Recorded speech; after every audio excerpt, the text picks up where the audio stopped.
Zeus taunts Hera with possibly supporting the truce and ending the Trojan War.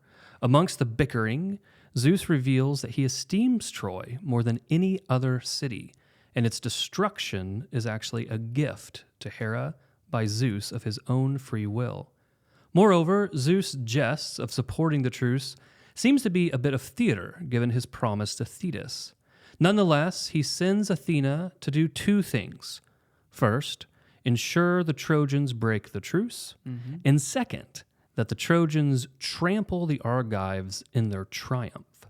Athena successfully tempts the Trojan archer Pandarus, who seems unable to perceive the goddess for who she is. Poor Pandarus. I know. I mean, that guy, It doesn't turn out well for him. We'll find out. Yeah. Into shooting Menelaus. Athena deflects the arrow into a non-mortal wound, and Agamemnon, his brother, calls for the healer, Machaon, son of Asclepius, the god of medicine. No way I could have pronounced that right the first time. Well done. Thanks, appreciate it. Yeah, there's no way. If that was even correct. How do you, Asclepius? You just, Asclepius. Asclepius. Nice. You just say it quickly and with confidence, and it works out.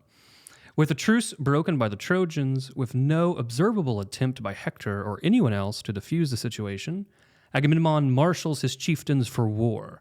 The armies clash, and various conflicts are recorded. The book ends with Apollo encouraging the Trojans and Athena the Greeks, while the edict of Zeus for the Trojans to triumph, at least temporarily, remains pending.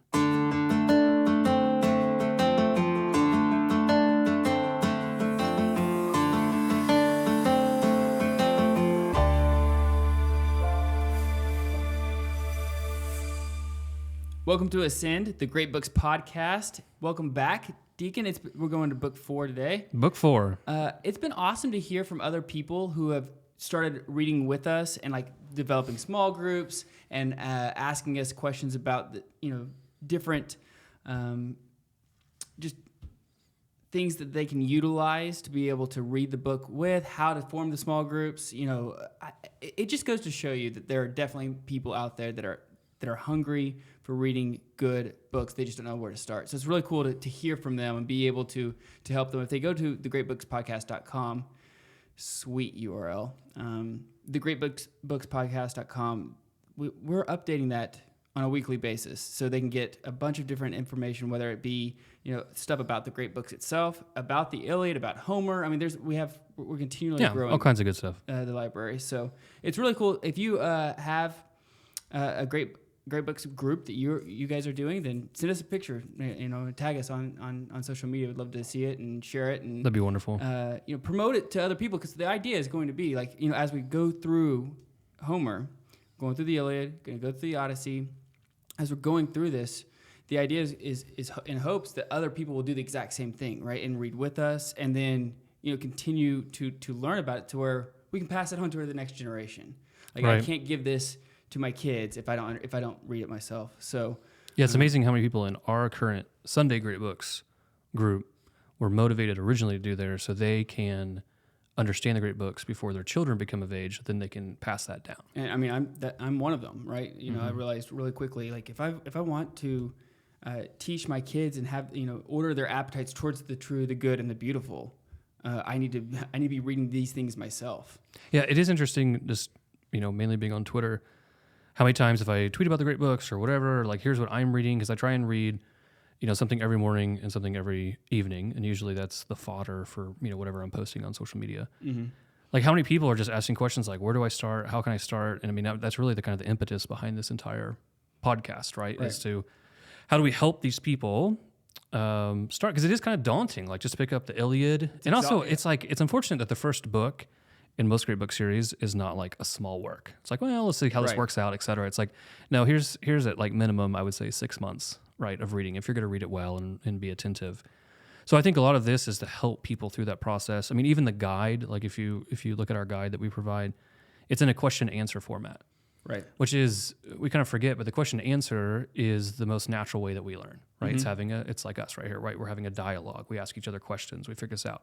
So the nice thing is that one of the reasons it's presented like that, as opposed to like a lecture or just like a flat text, is because then you can use it to help facilitate small groups, right? So you could read it together, you can listen to the podcast, do as you will, and then you can kind of just ask the question and have that discussion, and then judge that discussion according to like what we have in the guide. And that also helps people to sharpen their own attentiveness and observations of the text. Like, oh yeah, I saw that. That was really good. Or, oh no, I didn't see this. Or, Right. maybe you have a different perspective. And so it allows, I think, a growth and a maturation of your own ability to read great texts. Now, would you say, like, for me, coming into this since I had not read it before, it's a huge benefit to be able to read it with other people, right? Because I'm getting new insights, like you were just saying. But do you find it beneficial on your end, even though you've read the Iliad, to read it in a small group? Like, is there things that still come up on your end? Because I can imagine a lot of people out there who may have already read the Iliad and be like, no, I'm good. I've already read this. I've already checked that box.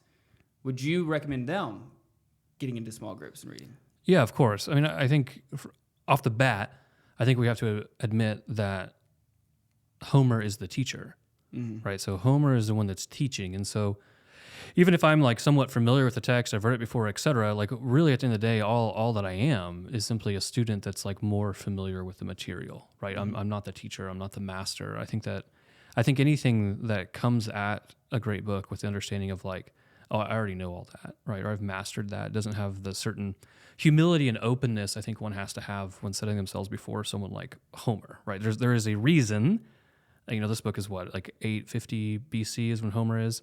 So this is, here we are in 2023, right? Still reading this text, right? He has something to teach the West. So no, I think this is my third or fourth read through. And I love it. And I think that every time there's layers that are being pulled back and you're grasping things and you're seeing things that you didn't see before. So I think there's always something to learn. And I appreciate the group because I think the group challenges me. It's like, there's like details. I mean, it probably happened today on the podcast. There are details that I really have not paid attention to. Right. Right. And so either someone challenges me on that and then I have to go look it up, or be like, well, actually, I don't know what he's talking about there.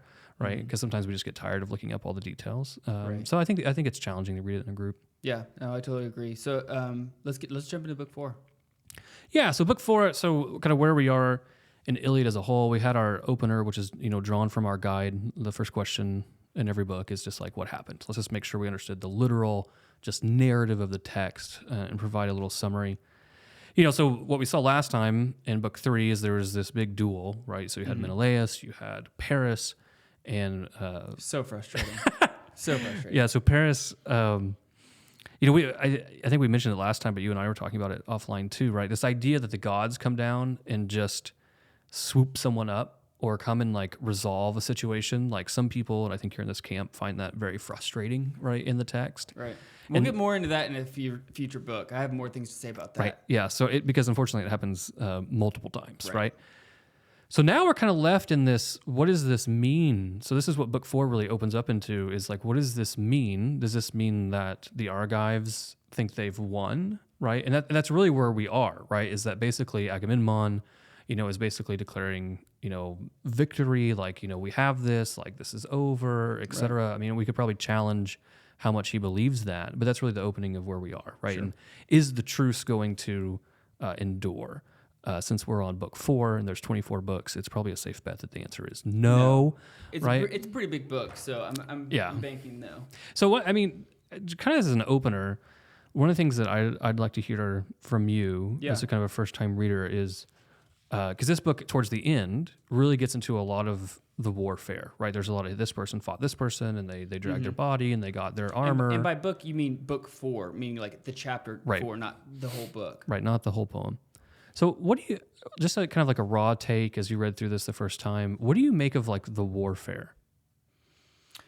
Yeah, so I think we've talked about before the importance of marking up the book, right? And making notes and like writing out kind of what's happening and making sure you're tracking the narrative and things like that. As you get into the warfare, I get excited. I'm like, okay, who's going to win? Like who's fighting? And then you realize it's not a big picture fight. It typically goes down to a narrow, like this person versus this person. Right. And they get, like, Homer gives a very descriptive, a lot of times, of the the fighters, and then you're like, okay, we're investing in this person. We even know like what color his tassels are, or you know what he looks or like, what his like grandfather's name was, or his right. great grandfather, yeah, like his genealogy. You know, right. you're looking at like we're investing in a whole paragraph here. So let me pay attention. I'm like marking him, like boxing out this character, making sure that I understand, and then he dies. And then he just dies, you know, like, and then he gets a spear straight to the jugular, or straight, right. you know, straight to the nipple, or whatever it is, and he dies. Mm-hmm. So I had to maybe temper myself in my note taking as we go through, especially when it gets like to the bloodlusts of different parts of the battles, because it's just this person and then he dies, this person and then he dies, and again, Homer's writing to aristocrats, right? So the genealogy is important for those people. For me, I don't really know who any of those people are. But I think that's a key thing to the why, right? So you're correct. Here's a narrative. It invests in a character. Like, here's these two guys, you know, so we have this kind of, you know, thing where there's like the two lines of the army are lined up, and then seemingly it just seems like all else kind of fades away, and two guys, you know, sometimes it's explicit that they step out into no man's land. Right. But then other times it's like, aren't we just having a giant war between like thousands of people? And these two people are like standing up and having like this dialogue of like, who's your dad and where do you come from? Yeah. And, you know, and I think that you've hit the nail on the head, which is the investment into the characters here, and explaining this type of warfare is really appealing to his audience, right? His historical audience of these aristocratic Greeks that would have been related to these people and seen, oh, okay, who won and who did this, and this is a point of honor or a point of shame, right, in their families. So what really caught me too, the first time I read it, was not only the individualistic fighting, and that was the thing too, of like, why are we investing so much into these characters, right? But also the looting. Right? Yes, that's a good point. Like, there were several times when it's like, okay, good, he won. Like, I was kind of rooting for whichever guy wins. And he immediately runs to go get the armor off the other guy, and I'm like, hey, bro, his blood is still warm. You know, right. like, chill out for a second. Also, isn't he like right next to like 10,000 other Trojans? Exactly. Like, yeah. And then like because he goes and does that, he catches an arrow to the head or whatever it is, and he ends up dying. And it's like, man, if you would have just waited 15 minutes, let everything kind of calm down for a second, and then run over there, right? Maybe that'd have been a little bit more prudent. You know, maybe we should have thought this through, but. So it's like there's like a next layer of like glory, right? That not only you took down the son of so and so, right, but then you also have his armor. Right. Sure. I think I think we can have let's just kind of build into a working understanding of this. Okay. I think that's one side of it, is just the sheer glory, right? And you'll see this because sometimes like. Can you just hold on though for a few minutes to get the glory? Like, right. like that's not how glory works, right? I mean, yeah, it's just like, man, you can have a lot more glory when you're alive.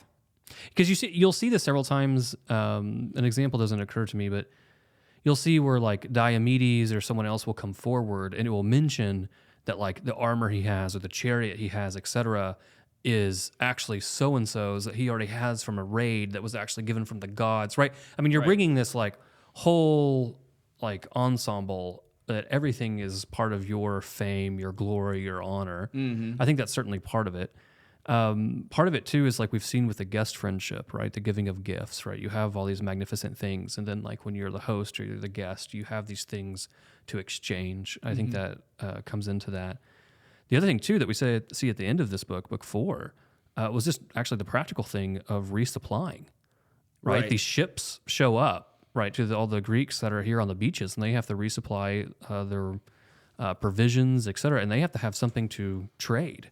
Right. And so now you're like, oh, look, I've got this armor, I've got these things. Yeah, it's a source of wealth, right? It's a source of, it's a commodity. Yeah. But I do think the individualistic warfare, I think it's probably fair to say it's very poetic in a lot of ways. A lot of people think that the warfare would have been much more organized, right? That you would have had like, because that's what's something that struck me. There seems to be no strategy to this. It's just like, all right, everyone line up and start, taunting someone until you decide to fight someone, right? Yeah. and see someone whose grandfather you can insult and then just go for it, right? Right. And so, I think that most people say no. Overall, there was a lot more strategic warfare. There's a lot more group warfare. There might have been, if you're familiar with like a phalanx, like this big kind of square, heavy infantry, spears, where there's like these row of warriors that are actually supporting each other. That's hard to break through. Right. There's like shield walls. Right. Like that. There's probably some early phalanx action going on here. Mm-hmm. But yeah, so I think it's just something that usually strikes first time readers is the warfare. Yeah, without a doubt. Yeah. Okay. So looking into kind of the text itself. So as we kind of gave our narrative, it opens up with Zeus, and Zeus is being very Zeus here, right? Because he's basically opening up, taunting Hera, right, about the fact that Zeus is going to support this truce. Now we know because we're kind of It's a paying healthy attention. marriage. They are really just charming. They're a charming couple.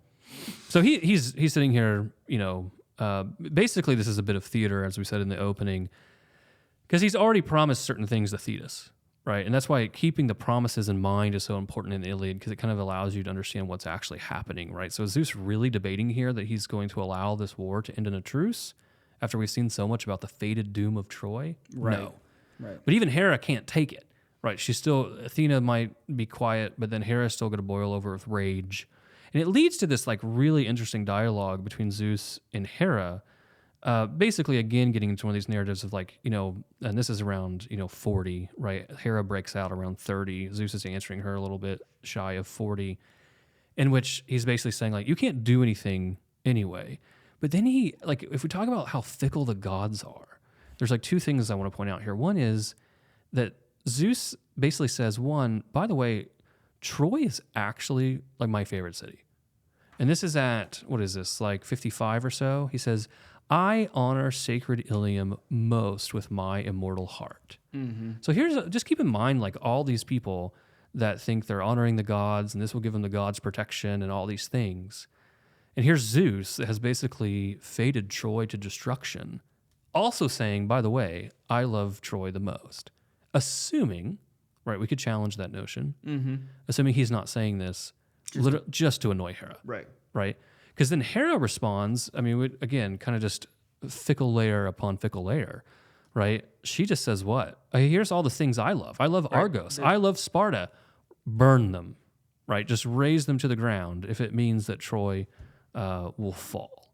It seems like a high school. Like I was reading this and I was like, man, this is like a high school relationship. These are like two high school kids getting mad at each other and going back and forth. Well, I hate them. These people. I'll burn my whole, house to the ground if it means you don't get what you want. It's ridiculous. Yeah, we talked about this too in our Sunday Great Books. Just people kind of who really are only used to the Christian tradition, and so their understanding of God, right? This pure act, this perfect right being itself, and then you contrast this with these gods that wouldn't even be that good of humans, right? I mean, they're so narcissistic. They're mentally imploded. Mm-hmm. They're constantly just focusing on themselves. They're very easily taunted into. Their passions just run wild. Mm-hmm. And so, this is divinity, right, and for the Greeks. Fooled at times. Yeah. Because I think that passions typically blind you, right? So they tend to make a lot of mistakes. So what's really important here in this section, I think, is we're kind of tracking things, oaths, promises, commands. Because remember, Zeus's will cannot be foiled. So when he says, go do X, Y, and Z, this is going to happen, we need to keep track of it. Mm-hmm. It might not always happen the way we think it is. But a little after 80, right, he kind of relents and says, okay, Athena, you can go down and break the truce. Right. It's twofold, right? See that the Trojans break the truce, the sworn truce first, and trample on the Argives in their triumph, right? So that Troy is going to break the truce, but then Troy needs to triumph against the Argives. Now that second leg of that, right, matches up with what he promised to Thetis. And that's what we're seeing played out here, right? Achilles' mother, the sea nymph, that, she's doing this because her boy's crying by his ships, because he would be okay with his countrymen being slaughtered as long as it shows that they can't do this without him. Again, going back to a conversation about glory and fame, right? So that's one of the things we have to track is Zeus. So then we get just a shy above line 90, we get Cronus mentioned again. Cronus with all his turning, twisting ways. Yeah, and so who's, as just a refresher, who's Cronus?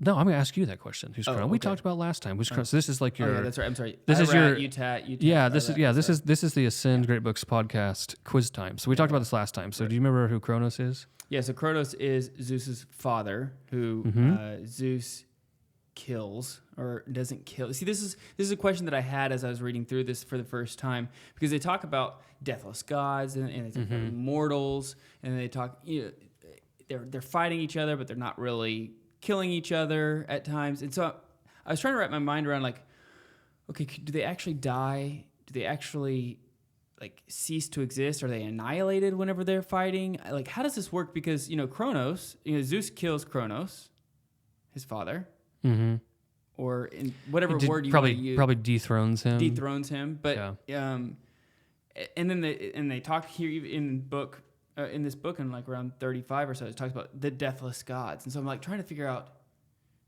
in my mind, like, what does that mean? Like, yeah, I think that sometimes, typically I would say, no, they don't die. So Cronus, right, is a Titan, but the same principle, right, applies. It's just a different species? I don't know. Yeah, they're just distinct from the Olympian gods, right? Okay. And so the Titans are like this kind of first wave of divinity, if you want to call them that, right? Coming from Uranus and Gaia, the earth and the sky, basically, right? These kind of fundamental elements of life. I did a good job not laughing that You did wonderful. It was very much. I was, yeah. I could tell. I was to say Read your face. the sky god, right? We're just going. So anyway, that's good. Speaking of maturation, so, but usually what happens is typically they are thrown into the pit, into Tartarus. They're banished, etc. Cronus is interesting because, like we mentioned last time, so Zeus comes back, right? He slices Cronus open. That's a good example, right? They don't die when Cronus eats his children, right? They're just all inside waiting to be free. Yeah, that's a good Zeus point. Zeus comes in, saves them all. That group overthrows the Titans. They become the Olympian gods. Cronus is interesting though, because then there's like one side of the mythology is that basically he leaves Greece and he gets picked up by Rome. And the Romans refer to him as Saturn. And he becomes highly associated actually with time in the seasons. So actually Chronos, like chronology, right? So like time, Yeah, right? So there's an etymology there. So actually one of the things that I love about reading great books is it starts to show I you love bugs. Bugs. Entomology. Very good. Sorry. I was just joking. That was a bad joke. It's okay. Well, everyone will judge you. So one of the things I love about the great books is simply like, yeah, it shows you all these little things of like little touch points on our culture. Like, oh, this is where this comes from, or this is what that word means, right? Etymology. Thanks. And so Cronus is the same. Like, yes, you have like chronology and like he's associated with time, the seasons. He gets known as Saturn. Saturnalia in Rome becomes like a very big festival that they have, right? That's the one that people try to associate, I think, with Christmas a lot. The other thing too is that this is where Saturday comes from. Right, Saturday is the day of Saturn. Okay. Right. Yeah. So just like a quick cultural like reference point, like the days of the week. So you have Sunday, which is named after the sun god. Yeah, just the sun. Right, the sun. It's named after sun. Monday is it's not the sun god. Like it's not Apollo. Well, it's just named. Most people just say it's named after the sun because then Monday is named after. Or is it Prometheus? Would that be the Roman? No, Prometheus is one of the Titans, the Greek Titans. I'm terrible with mythology. It's okay. So we'll work through it. I'm working through it. You're doing great. So we have Sunday's named after the sun. Monday is named after the moon, right? So those two kind of correspond. Okay. Tuesday, though, is named after Tyr, which is actually a figure from Norse mythology. So it's not all Greek. Wednesday is probably the most obscure, because Wednesday comes from Woden, which is a different pronunciation of Odin. Okay. Right, which again another Norse, kind of the Zeus figure in Norse mythology. Thursday is Thor's Day, right? Mm-hmm. Thor, name again from Norse mythology. So is Friday. Friday is from Freya, if I remember correctly, right? A goddess of love, an Aphrodite figure in the Norse mythology. There's a lot of things you can tie together there about Friday being a day of love and a Friday being the day that Christ died, right? That there's that day was already set aside for a day of love, right? And then that leads us back into Saturday, which is named after Saturn, right? So this whole like rich, like where the days of the week come from, right? A lot of this is pulling actually from a Greek mythology and also Norse mythology as well. I dig. Yeah. So, and probably lastly, just to point out, because the other character we're tracking pretty heavily throughout this is Odysseus. So notice that Cronus has a very similar epithet as Odysseus does, right? With all his turning and twisting ways. Odysseus is the man of twists and turns, right? So there's this like similar thing. Yeah, that's a good track. Like that's good to remember when it talks about that in their relationship. Yeah, so it's good to kind of keep these in mind and also watch how Homer uses these epithets, like to kind of show us the character of someone, I think. So we have this where, like, as we mentioned, okay, so the Athena comes down, Pandarus, poor Pandarus, right? He's the archer. He's on the Trojan side.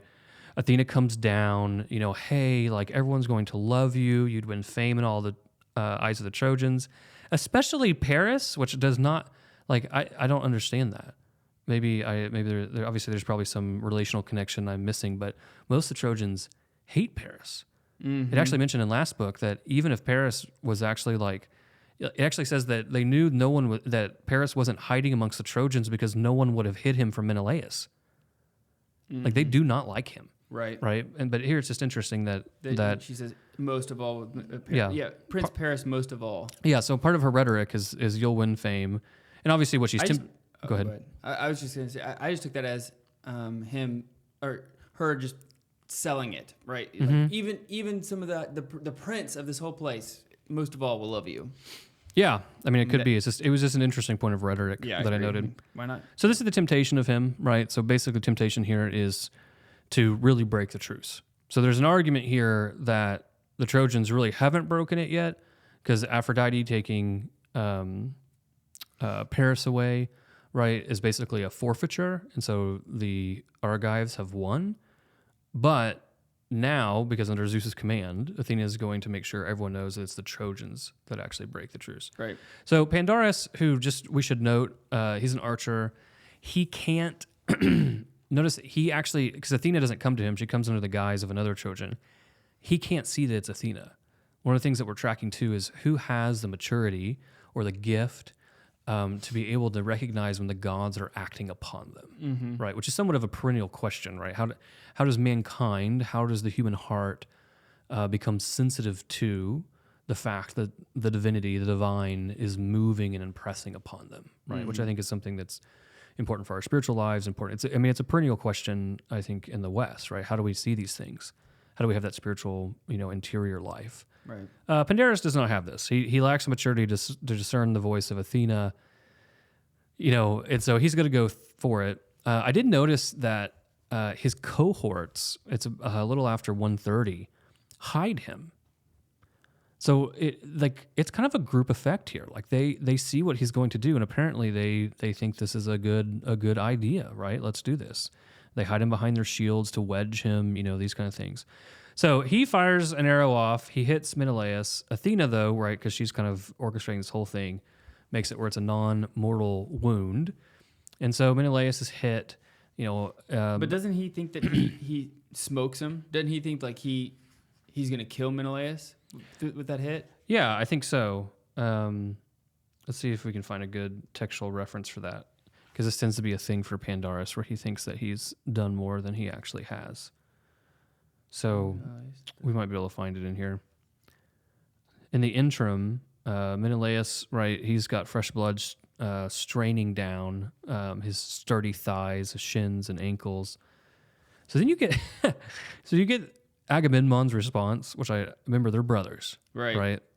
And it's really funny because you could really judge this section like 170 and on, because he's like, look, they've broken the truce. So this is very clear. It has the effect, right? So around 180, look how the men of Troy have laid you low, trampling down our solemn binding truce, right? This is a truce they made to Zeus. This is a truce that was backed by oaths to the gods.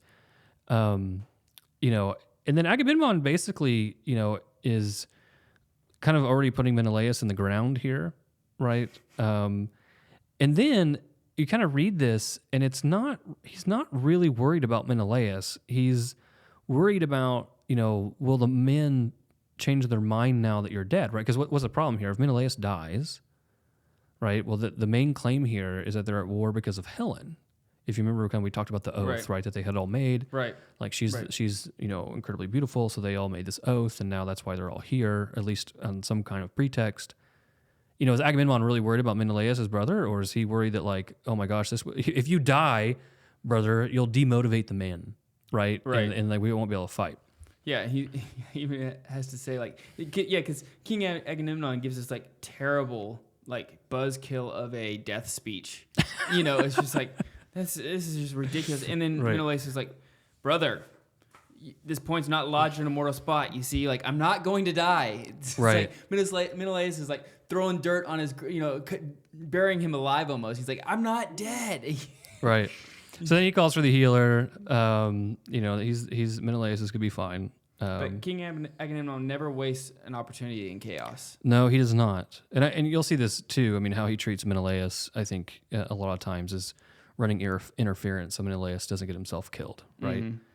Mm-hmm. One thing to note, just a little after 250, that I just found really interesting as I read through this, is you would kind of think like, so this happens, right? So all the armies are lined up, right? Because they had just had this duel. So this is actually a real scenario in which everyone is lined up.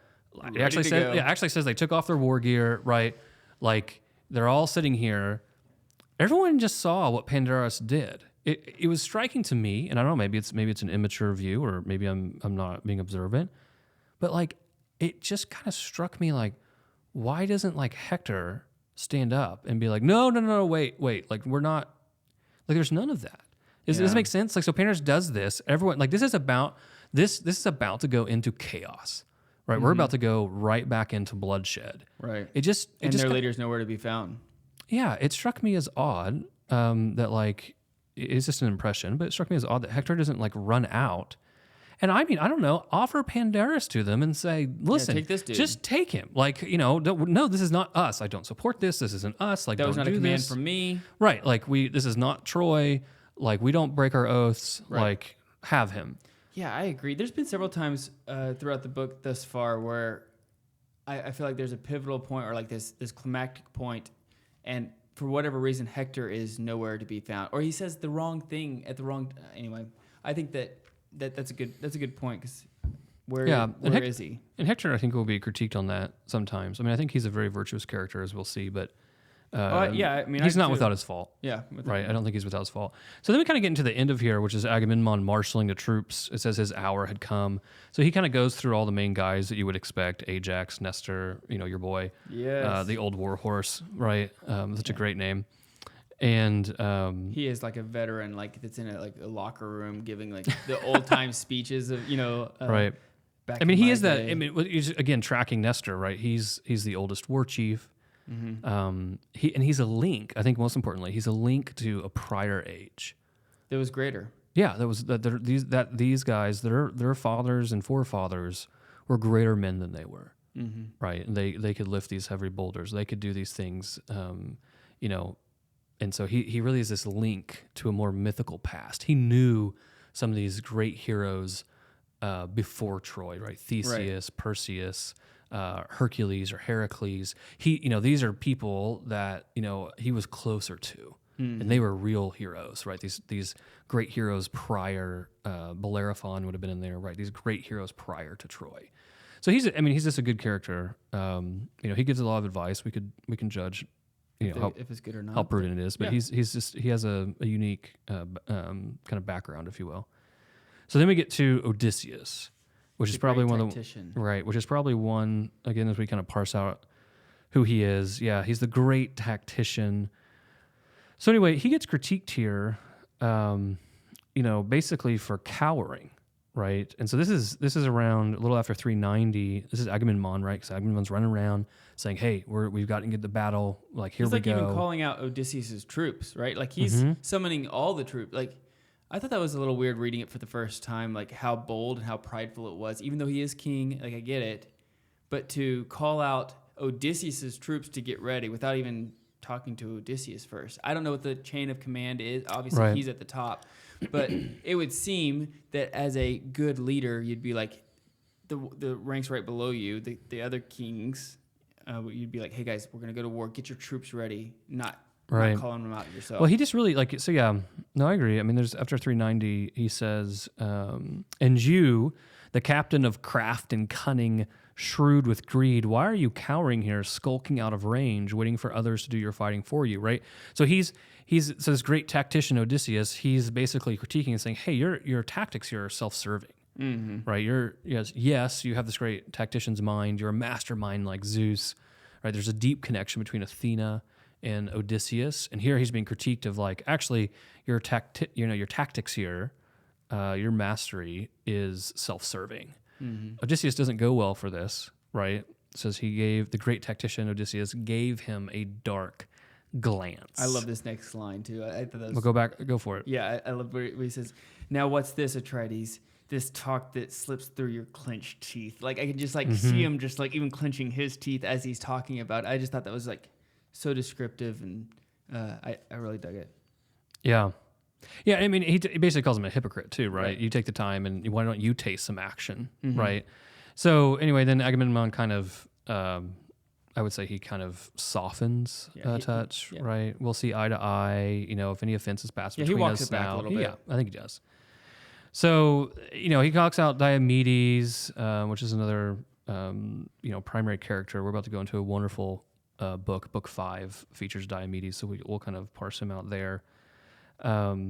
There's a interesting line down here. So around 500, we've been tracking things with Homer on these epithets, right? These little lines that were particularly useful for oral poetry, right? These bards, right? So again, a tactician like Odysseus is, a mastermind like Zeus, Lord of the War Cry.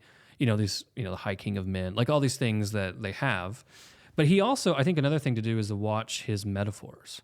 So he gives a really, so I found it to be bizarre. Okay. Metaphor after 500. So here it is. We just had Agamemnon marshaling all his troops. Mm-hmm. Everyone get ready. Here comes the bloodlust. Like, we're going to destroy Troy. Then after 500, it shifts to the Trojans. Okay, so what are the Trojans going to do, right? Are they marshaling the troops? And so here comes Homer's description.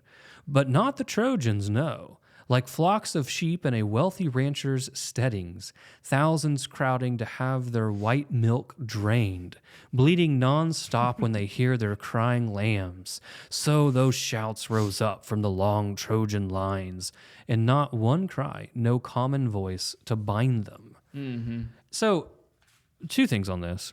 I just don't know. I mean, I don't think our cultures have changed that much. Right, humans are humans. I seriously doubt that a bunch of ewes whose breasts are swollen with milk, who think they hear their lambs, like an army crying out like that, is overly fearsome. Right.